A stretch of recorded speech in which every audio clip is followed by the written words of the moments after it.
Актуальныя праблемы сучаснасці, гісторыя, культура, родная мова і мастацкае слова. Пра гэта і не толькі пісьменнік і публіцыст Навум Гальперовіч гутарыць з вядомымі людзьмі краіны. Вітаю вас, дарагія сябры. Перш чым пазнаёміць вас з чарговым суразмоўцам, як звычайна, цытата.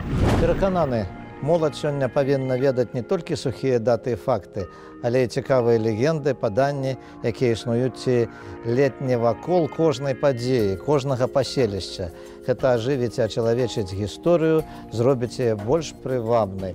Гэтае слово належыць моему сённяшняму суразмоўцу Анатолію Івановичу Бутэвічу, дыпламату, пісьменніку, публіцысту. Можна многа яшчэ пералічваць всякіх розных рэгалій. Анатолій Іванович, вітаем вас у студыі. Анатоль Бутэвіч, беларускі дзяржаўны і культурны дзеяч, дыпламат, пісьменнік, публіцыст, намеснік старшыні Рады Беларускага фонду культуры. Нарадзіўся ў Нясвіжскім раёне Мінскай вобласці, скончыў філалагічны факультэт Беларускага дзяржаўнага універсітэта. Працаваў у друку, міністрам інфармацыі, міністрам культуры і друку. Быў генеральным консулам Беларусі ў Гданьску, надзвычайным і паўнамоцным паслом Рэспублікі Беларусь у Румыніі. Анатоль Бутэвіч адзначаны шэрагам прэмій і ўзнагарод, у тым ліку ордэнам свяціцеля Кірылы Тураўскага, Беларускай праваслаўнай царквы і ганаровым знакам Беларускага фонду культуры рупліўцу-стваральніку. Мой суразмоўца, ганаровы грамадзянін горада Нясвіжа, старшыня таварыства Беларусь-Польшча, член Нацыянальнай камісіі Рэспублікі Беларусь па справах ЮНЕСКО. Анатоль Бутэвіч, аўтар шматлікіх кніг гістарычнай прозы, гісторыка-дакументальнай літаратуры, твораў для дзяцей.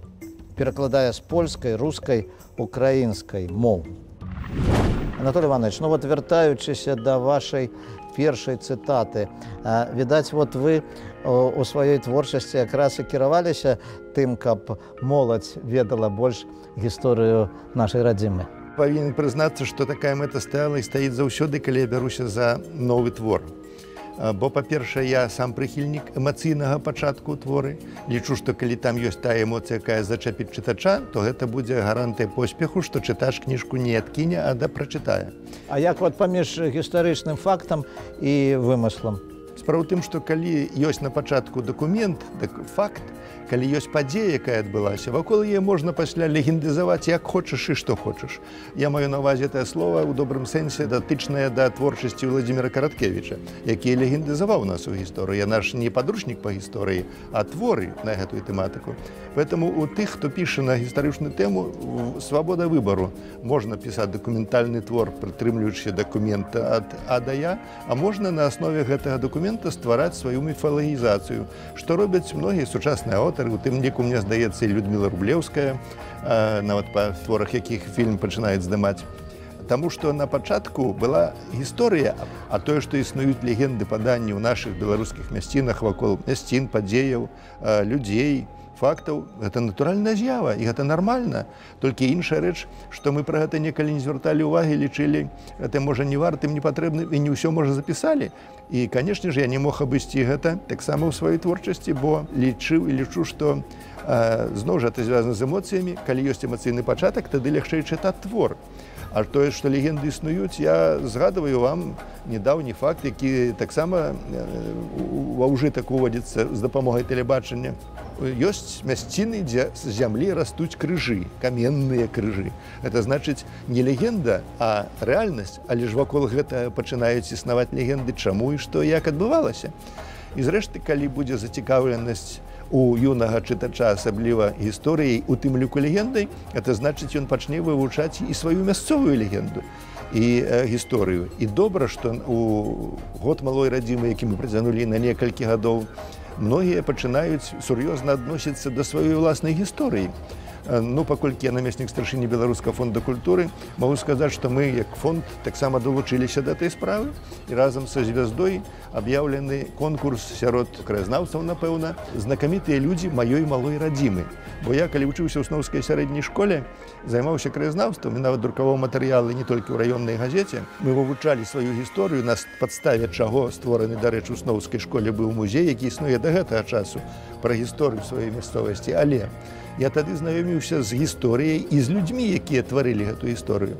І так пашэнціла мне, што я меў пісьмовыя стасункі з двумя нашымі выбітнымі майстрамі, якія жылі на той час у вёсцы Грабаўка Гомельскага раёна, а на самай справе яны у ранейшыя гады удзельнічалі ў будаўніцтве маўзалея Леніна ў Маскве.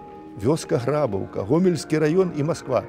Адлегласць несумвымерная, майстэрства, якое мог хто бачыць, акрамя тых, можа, мясцовых, тым не менш, яны даказалі сваёй працай, што у майстэрстве няма межаў.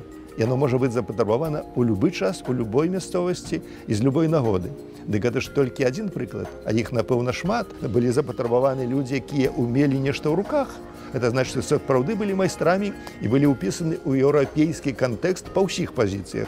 Ад майстэрства да гістарычнай здольнасці, да паэтычнай здольнасці, да кніжнай здольнасці. Я не ведаю, ці ведаюць усе сённяшнія нашы беларусы, но, можа, дзякуй Богу, зараз усвядомілі, што бо адзначалі 400-годдзе беларускага буквара першага. Але ж гэты буквар быў першым у Еўропе. Значыць, тыя людзі, якія стваралі яго, былі дасведчанымі ў кантэксце ўсёй гістарычнай праўды, але ж і былі майстравітымі. Гэты кантэкст, у які мы хочам нібыта ўвайці, мы хочам у Еўропу. Ён быў тады, мы былі ў Еўропе, Еўропа была з намі. Так што мы павінны, можа быць, выраўніваць трошкі нашу гісторыю, не прыніжаючы сябе, але штучна не ўзвышаючы над іншымі. Мне часам не падабаецца, калі мы занадта пачынаем шукаць паралелі, што нашы творцы, перш за ўсё, мяне творцы цікавяць, нашы творцы былі як нехта. Вот нехта пісаў як Пушкін, нехта пісаў як Гёте, нехта пісаў як Байрон.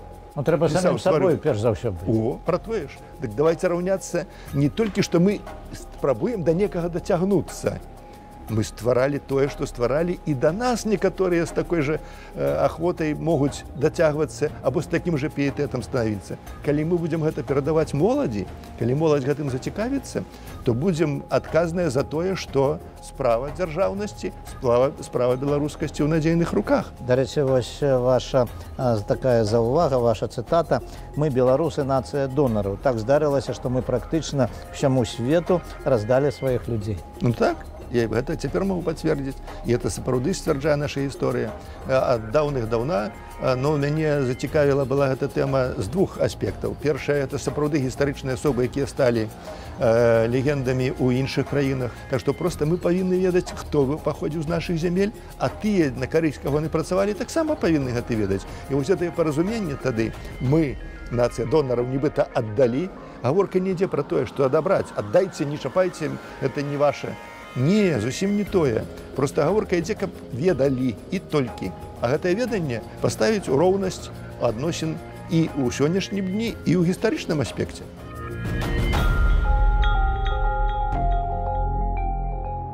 Вось яшчэ адна цытата: «Калі любіш Беларусь, не будзеш шкодзіць, ганіць, нічога кепскага не будзеш рабіць». Што вы мелі на ўвазе? Правильно. Ну, тут многое можна аспектаў. На пацвярджэнне адзін эпізод з радзівіламі звязаны. Першае, паколькі я не свіжскі хлопец, бліжэй да трошкі ведаю, можа, гісторыю нясвіжа і радзівілаў. Тое, што пісалі пра радзівілаў, нават наша беларуская савецкая энцыклапедыя, выдатнае выданне, яго ганіць ні ў якім выпадку нельга, это было сапраўды шыкоўнае у адной з нямногіх савецкіх рэспублік тадышніх. Але пра радзівілаў напісана: радзівілы, магнацкі род, прыгнятальнікі працоўнага народа, кропка. А што далей рабілі гэтыя прыгнятальнікі? А назавіце у любой еўрапейскай краіне прыгнятальнікі, магнаты, што? З мазалямі на руках былі? Да, канешне ж не. Але і радзівілы колькі зрабілі для беларускай гісторыі і культуры. Чаму мы сёння называем брэсцкую біблію радзівілаўская? Выдадзеная за кошт радзівілаў, сіламі радзівілаў. А Сымон Будны, выдаўца кніг, не свіжскі, а Магдалена Радзівіл, якая ахвяравала свае грошы на патрэбы беларускай кнігавыдавецкай справы. Калі б не Магдалена Радзівіл, магчыма, мы б не мелі Максіма Богдановича як класіка. Это яе грашыма выдадзены першы зборнік «Вянок». І герб яе «Лебедзь» змешчаны на гэтым зборніку. Яна ж выдавала грошы і на іншыя выданні беларускія, у тым ліку на выданні «Узагляне сонца нашага конца». Больш за тое, яна ў сваіх уладаннях стварыла беларускамоўныя школы для сельскіх дзетак. У той час дзяцей сельскіх не вучылі, а яна арганізавала школы, дзе вучыла па-беларуску. Дык што, гэта супярэчыць таму выказванню, што адны шкодзілі а другие рабілі добро? Так, у радзівілаў было і тое. Былі самадоры, прабачце гэта слова, рабілі многа непатрэбнага, но але зноў жа гэта было ў кожнай краіне, напэўна, ў кожнай нацыі. Толькі хто якімі вачыма на гэта пазірае і што хоча бачыць за гэтым.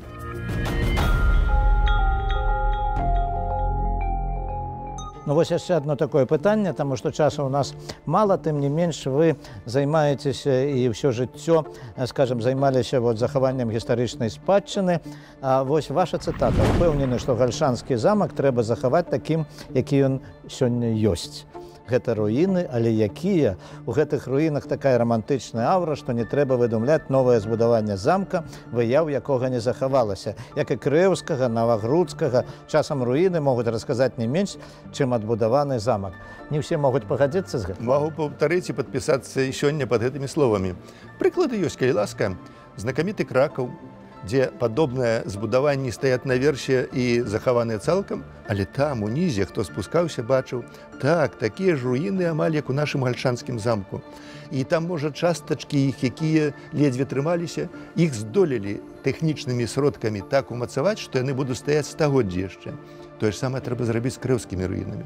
Не дай Бог мы накрыем іх нейкім дахам, страціцца гэта аўра, страціцца тая эмацыйнасць, пра якую я казаў. Ходзячы пад гэтымі руінамі, і ты глядзіш пад гэтыя скляпенні, якія лет захаваліся, ты бачыш гэтае або ноччу зорнае неба, або днём блакітнае неба, і ты адчуваеш сябе зусім у іншай аўры, нават у гістарычным плане. Поэтому, конечно ж, уздзеянне сённяшніх руін Гальшанскага замка намного большее, чым мы хацелі б іх аднавіць, бо мы не ведаем, якімі яны былі. І не толькі па гэтых аб'ектах, многа іншых такіх, толькі трэба навучыцца якасна рабіць гэта, бо, на жаль, у некаторых аб'ектах, не буду сёння называць, не сыпаць соль на рану, ёсць, на жаль, наша недапрацоўка, дзе мы або грошы сэканомілі, або матэрыял не той далі, або трошкі адступілі ад аўтэнтычнасці, якая была. Усё гэта з цягам часу дае нам сваю адзнаку, пачынае разбурацца. Дык калі стаялі гэтыя стагоддзі, а тут не прайшло і 10 гадоў, пачынае разбурацца, то можете зрабіць самі вывад. Так што, сапраўды, руіны часам гавораць больш, чым адноўленая нейкі аб'ект.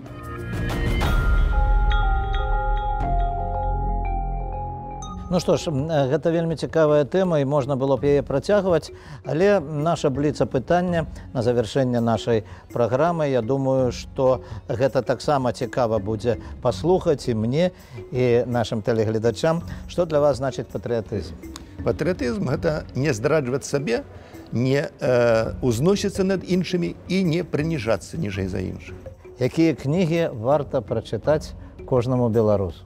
Лепш за ўсё чытаць тыя кнігі кожнаму, якія на іх кладуцца на душу. Гэта можа быць гістарычная, гэта можа быць дэтэктыўная, любая іншая, якая датычыць нашай з вами агульнай гісторыі. Поэтому я б не называў канкрэтную кнігу, сказаў бы, давайте чытаць тое, што вам даспадобы. І ўвогуле давайте чытаць. Яшчэ лепш. А што зараз вы чытаеце? Я чытаю зараз, канешне ж, кнігі гістарычнай тэматыкі.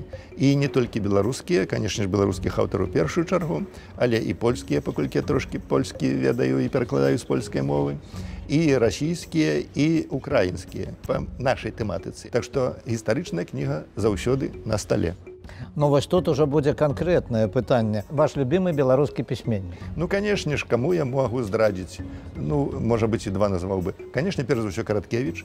Это яго легендызацыя гісторыі ў добрым сэнсе гэта слова, бо калі мы згадвалі Гальшанскі замак, усе лічаць, што ягоны твор гэта пра Гальшанскі замак, на што ён адказаў сваім лістом, які захоўваецца сёння ў Гальшанах, што ніякім чынам не звязана, акрамя назвы самой, вся гісторыя іншая. Ну і, канешне ж, я б сюды далучыў нашу зямлячку, супляменніцу Элізу Ажэшку.